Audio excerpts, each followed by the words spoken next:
Hey, what's up, y'all? It's your main man, King Dopest. Recently, I had the privilege of going to San Francisco, the Bay Area, and sitting down with my brother, Adisa, formerly known as Sneek Loc from Long Beach, Insane Crip. We chop it up, talk about him being charged as a juvenile with first degree unaliving, going to prison, embracing Islam, and finally coming home after 34 years of incarceration. So sit back, enjoy the interview. Make sure you like, comment, and subscribe. And y'all already know it's one love or no love. Blessings. Desire required to make it to the top. Hunger in my belly, it'll never stop. Fire burning, I'ma save it for the ops. Clock running out, who gon' take the shot? Me. What's up, y'all? It's your main man, King Dopest with Dopest TV. I'm here with my brother. I'm gonna let you introduce yourself, man. Go ahead. Going on, man? My name is Adisa. What's going on with it? Man, I'm up here in the Bay. I've been a eyewitness to a lot of the work that you and the brothers are doing up here. Um, but I've been waiting for opportunity to get a chance to learn a little bit more about you. Or not really for myself, but for the public. Because I feel like you have a story that needs to be told. So if you can, like, let us know like where you from and that type of thing, your background. Right. From from the beginning, born and raised Long Beach, California, on the east side. Uh, Foster care system from that point on, and then to the state penitentiary for like 34 years, starting in '87. Oh, okay. Yeah. So, what led you to the state penitentiary? Did you get involved in gangs there in Long Beach? Yeah. Yeah. Okay. Well, growing up, don't it was, as most people know, it's a city of Crips, and on the east side, you know what I'm saying, it's Insanes, Rolling 20s at that time. And so, I became a member of, Insane. Okay. Yeah. Okay. And then, back then in our hood, this is in the 70s, uh, pre-contact, I would say with people from other hoods, the hood was one, like Mhm. Insanes, 20s, but then the politics came in. So I came from that era. You Yeah. know what I'm saying? So Okay. So you went through the juvenile system as well? yeah, Okay. yeah. Caught So, the case at 17, uh-huh. and then from there was tried as an adult. So at that point, only thing they doing is assessing you to slide you up to, adult custody, which What? is Folsom, New Folsom at that time for me, and then Old Folsom. Okay. Yeah. So what was it like for you as a young man, really still adolescent, um, hitting an adult prison system? I mean, what was the range of emotions, fear, Fear, anticipation, anxiety, all of those things? anticipatory fear, Yeah. uncertainty fear. When everything is connected with fear, that's what's happening. Now you could pretend Hmm. that it's YA or juvenile hall or your hood, but it's not. Yeah. When you pulling up at that time to Folsom, just imagine I hadn't been out of, LA County. Right. So now this is my first trip really out of, well, I've been out of LA County, family in Oakland, but I'm just saying, like, Yeah. for the rest of my life, this is where I'm going to stay. Hmm. I just got 25 life and a 2-year gun enhancement. You Right. know what I'm saying? Right. First degree murder. So now this is where I'm going for the rest of my life. So in my mind, I'm like, damn, I ain't never been here. This ain't Salt Lake Avenue. This ain't the Right. East Side. You know Right. what Right. I'm Right. saying? Right. This ain't so. But now that range of emotion is, of certain things, but now you finna meet this test. Hmm. It's like what we call now a crucible. Right. Uh, you finna go through another test, and I knew, you know, certainty don't mark the test. Right. You know what I'm saying? Whatever you face, you East Side to stand on it. mind your own business. I had an older homie, Big Fruity from Insane. Big Fruity, when I was in the old county jail before I caught the chain, he had told me that, Mm-hmm. like, young homie, listen to me. When you go up there, mind your business. Don't tell people what you gonna do, and then don't do it. Mm-hmm. So always know those. You know what I'm saying? So he giving me what he know. Yeah, You know what I'm yeah, saying? yeah, yeah. And those lessons carried me through that rest of that journey. You know what I'm saying? Wallahi. Let me ask you this. So, being that you were part of a organization, a tribe in Long Beach, did they? Do you feel prepared you for what you, or did you know that this was going to be the end result of your affiliation? Yeah, well, you know you're going to jail. You just don't. I just didn't know I was gonna stay that long. Right, Like, right, yeah, yeah, yeah. We not. I wasn't ignorant to that degree. You know right, what I'm right, saying? right. But one of my older homies, as a matter of fact, who I actually grew up with, you know how they say that's who you came up under. Yeah. So one of my older homies, Crybaby, who since become Muslim, Leah, he was somebody that already caught 25 to life also. Mm, So in my homie, you know what I'm saying, what we would call a big homie, he already at Folsom. You know what I'm saying? right, right, So I see his brother, the homie Mooch and them. So in my mind, I already know what this could lead to right, at 17. I think we all do. You right. know what I'm saying? So it wasn't like a light bulb went off. But once it happened, it ain't a light bulb. Yeah. It's a real light. I feel like when you're young, you really don't have that concept of time. You So don't. even 10 to 15 to 20 to whatever, True. you not when you hearing it, it's numbers. But I Yeah. guess when you start living it, One of it's a my lot homies, different. Fly, told me that at Chino. Hmm. Another dude told me that was Cadillac Bobby from Fathers Hoop.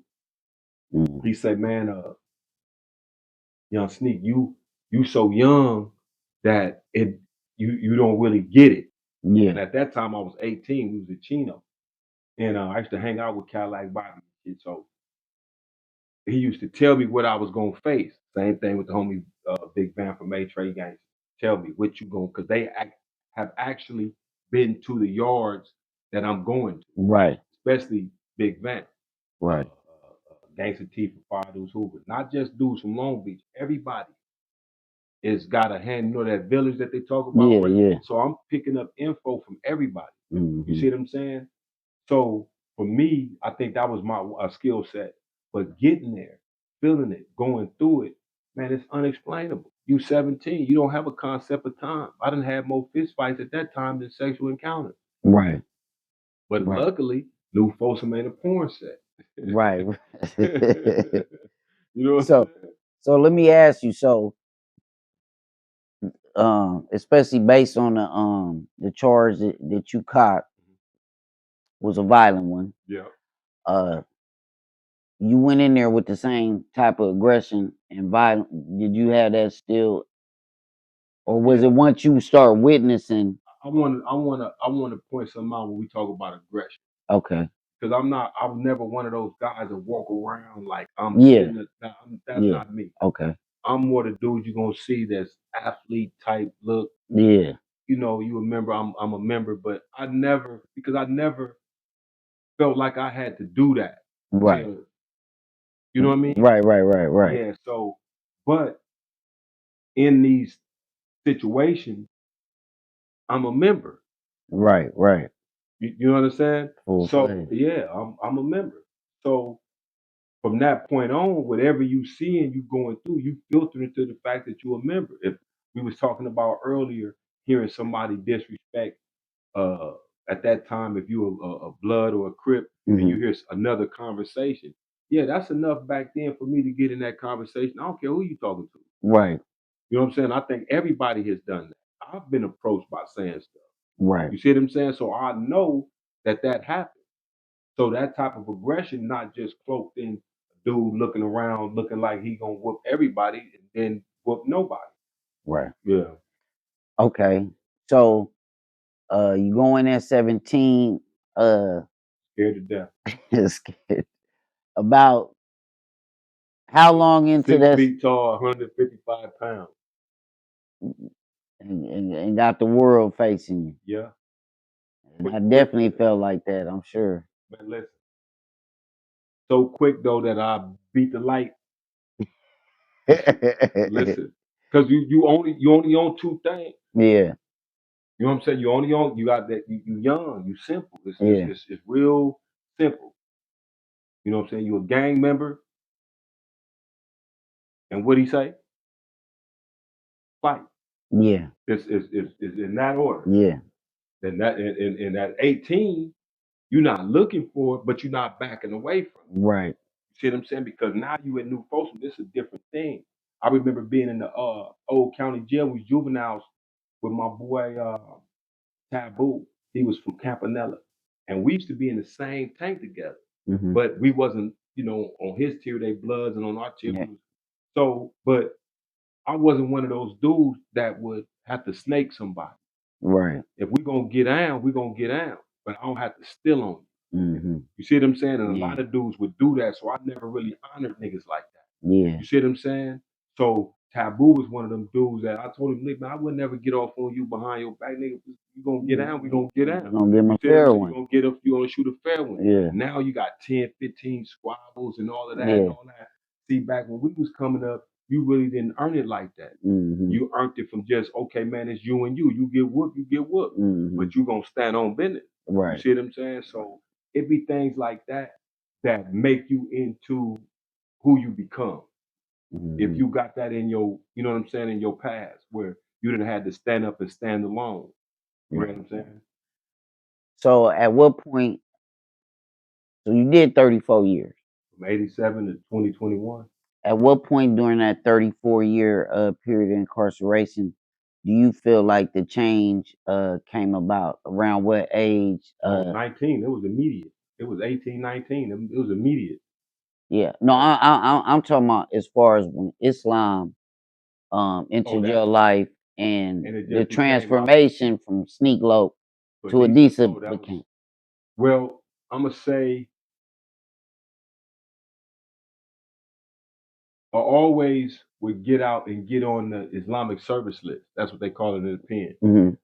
So I always had things where I was going to Islamic service in the pen and, going to the dean. But I'm gonna say around about 92 or 93 Hmm. when I was in Pelican Bay. But then when I transferred to Lancaster, I kind of like delayed it because I had some young homies that was coming into the pen. And Lancaster was a new prison. So I felt some type of duty not to lead the young homies in the Long Beach car without some sort of Guidance. leadership. Yeah, yeah, You yeah. know what I'm saying? Because the level 4 is different from the 2s and the 3s. Right. I don't care what these dudes tell you, Hmm. it is. Politics are real. That's genuine. You got a lot of dudes that came through, they clown. Hmm. You see what I'm saying? Because they never had to face the politics. You see what I'm saying? And they stayed away from the politics. As a matter of fact, they tried to make you feel bad because you were political. But Hmm. now look where we at now. This is Right. why you have so much discord throughout LA County and all these other spots because you're being led by the leaderless. Right. You see what I'm saying? But Right. in prison on that 4, it shows you structure. You know what I'm saying? It Yeah. shows you how to value the people that's next to you Hmm. and how to bring that out of them. You see what I'm saying? Yeah. So when it became that, I realized Islam provided something for me as a culmination of just reading and studying that other things didn't. Right. You dig what I'm saying? Right. And so it was like, man, just talking to the homies, like, man, I'm out.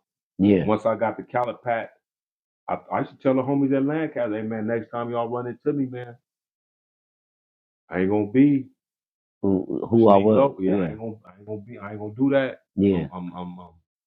You know what I'm saying? So Yeah. they understood that, for as far as me, I came in the way I wanted as a youngster, Yeah. and you know what I'm saying? Yeah. Yeah, man, it wasn't no somebody socked me up and beat me up and Yeah. all that. Yeah. For Yeah. what?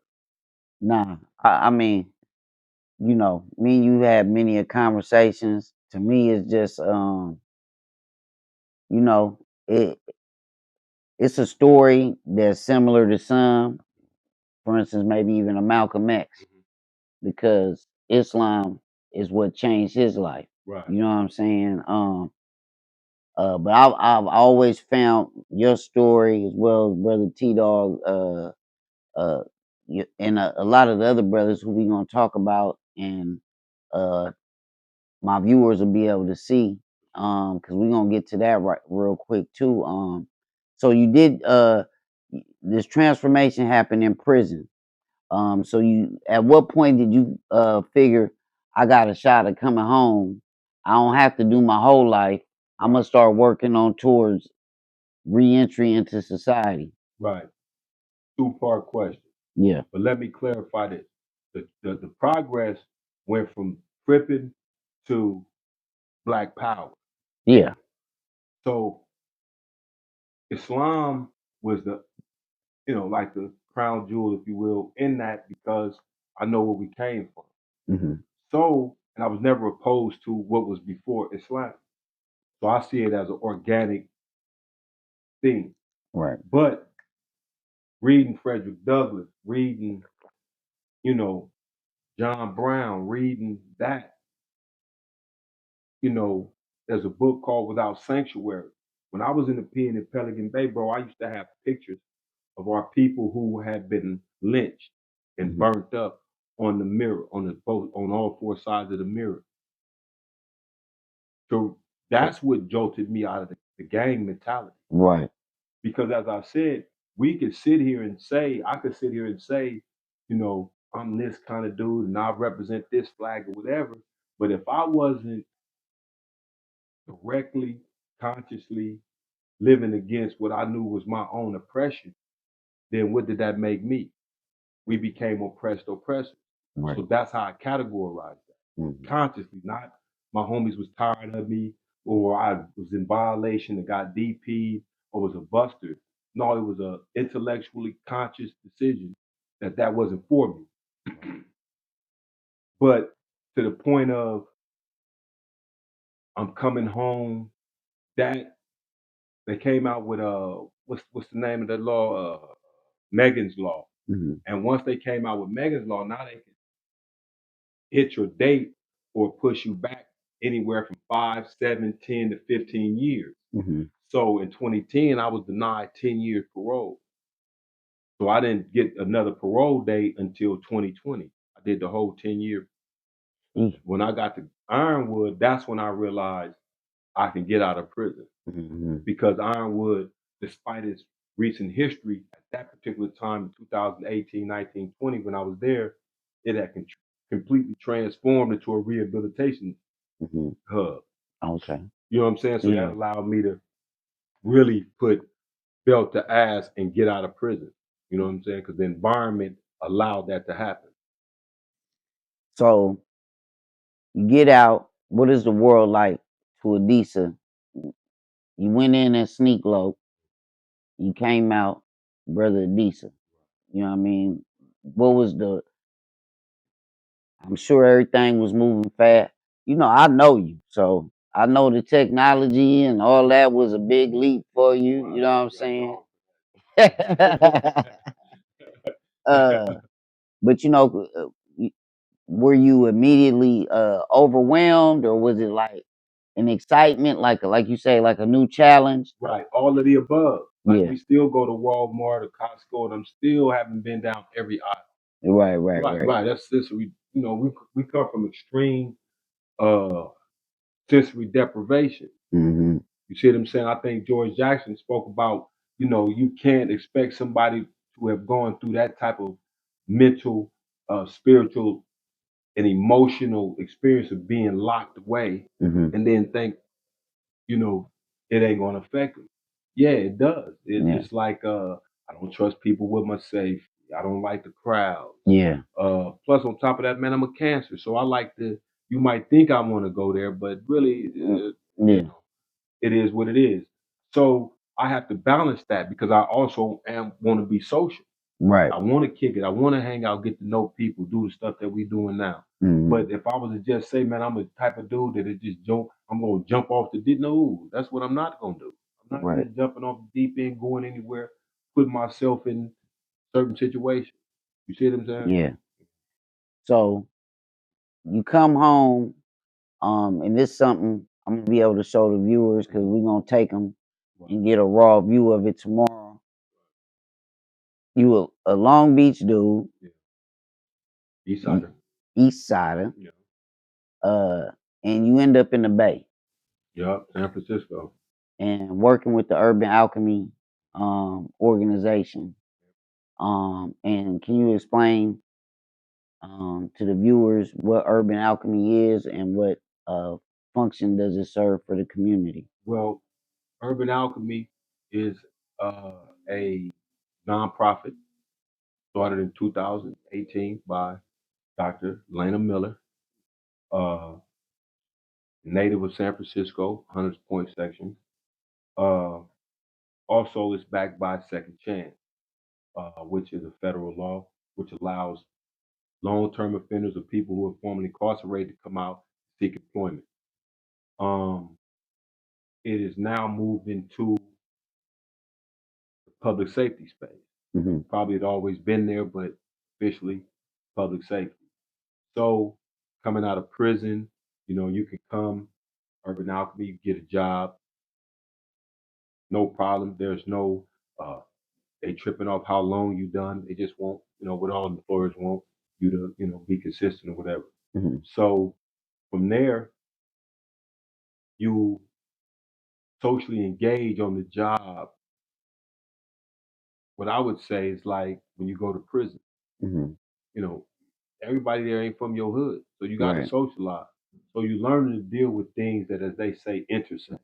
Hmm. You might have a person that's homeless. You might have a person that's homeless and dealing with mental illness. But now here you come out of prison and you're also dealing with your situation, your issue. Hmm. So that kind of intersects in ways that are, for the most part, in the community has had a positive influence. You know what I'm saying? I'm Right. not going to say that every day is, perfect, because those are days you get better. But when you just talk about guys who come out of prison already equipped Hmm. with the ability to socialize and interact with other people who are in these positions, as you will document and has documented being in the Tenderloin section, um, that's a hell of a thing. Right. You know what I'm saying? That's a social skill that's far underpaid and oftentimes underlooked. Right. You know what I'm saying? Because dudes come out prepared. You know what I'm saying? The job gives you the opportunity to implement, but when you talk about what is it worth to have somebody like that as a first responder, Right. right? Right. Not saying we perfect, not saying if you don't go through things, man, I'll explain certain things to you. Right. Right. You, Right. you, you understand what I'm saying? Yeah. But if you're dealing with one of my mentors, Dr. Gregory Green, he said, Mr. Roundtree, if you deal with the 1%, the 99 like you deal with the 1%, it's never going to work for you. Hmm. Which means if I was to judge Dopest by the 1% of the things that I might not like about him and omit the 99, 99. I'm a hater. Right. Right. Nah. You Yeah. understand what I'm Yeah. Nah. I saying? could dig that. So it's not like we go to work and we don't have bad days or we don't, but what's the overall? Have we had a positive effect? Do we know who these people are? Hmm. Do we feed them out of our pocket? Are Right. we more of a harm than we are help? No, Hmm. we're more help than we are harm. Right. Well, I mean, I got to see the Tenderloins in the area in which y'all are a part of improving. Cause I mean, you see it. It's not hard to notice. Once you get out there. Um, I was talking to a partner of mine, and he was comparing it to downtown LA. Well, we from there, and I could tell you that the Tenderloins, although it may have some of the same problems, it's not the same. You know what I mean? It got a vibe that's unique to the Bay. You know what I mean? You could tell it's not LA. But it does. have some of the same similarities, obviously, to Skid Row or downtown Chicago or Kensington and Pennsylvania. Uh, I just want to say, man, I'm proud to know you, brother. You've been a blessing in my life, as far as you dropping me with the knowledge all the time, and your love has been always there and on point. So I just want the viewers to get a sense, uh, the people that I surround myself around, so they know that my message is, like you say, is never to glorify; it's always to notify. And we as human beings, it looks overwhelming because even if you go out there to the Tenderloins, it's like, man, what's a couple people gonna do to this overall problem? But if everybody thought like that,